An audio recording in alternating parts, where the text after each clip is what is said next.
In this video tutorial, I'm going to share to you on how you can fix if Wi-Fi is not working or not connecting on your Windows. So let's get started. First is we need to make sure that the driver is updated for our network. So make a right click at the start button. And here we can find device manager. Click on that. Now, once the device manager window is open, you just need to simply look for network adapters. And here you have to look for your connection or your Wi-Fi. You just need to make a right click on it and then you have to select properties.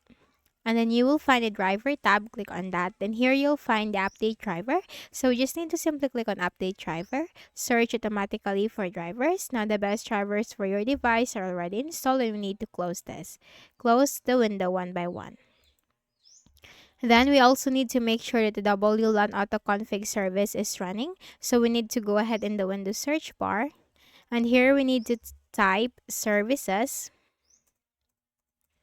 Then simply click on services under the best match. Then we just need to simply scroll down to the W section and look for the WLAN autoconfig.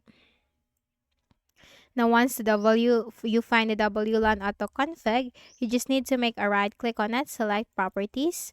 Then you have here the startup type, click on this drop down and you have to choose automatic. Service status, if this is not running, you have to click on start, click on apply, click on OK. And you also need to click on the restart button right here in the left pane. Then close this. Then for the next method, we can also run some commands in the command prompt. So go ahead in the Windows search bar and here you need to simply type cmd. You'll find the option run as administrator on the right pane. Click on that and just simply follow me for the commands. We're just going to run two commands in here. So first command is netsh space winsock space reset.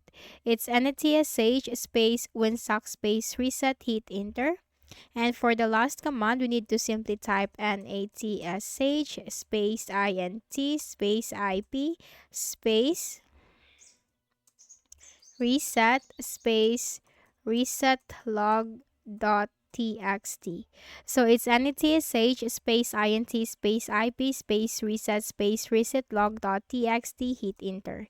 Then it will ask you or state here that to restart the computer to complete this action. So we need to type exit, hit enter, and then make a right click at the start button, shut down our sign out and restart your Windows, and that's it. So if this video helped you, kindly please do not forget to hit the like button and subscribe to this YouTube channel for more tutorials like this. Thank you for watching.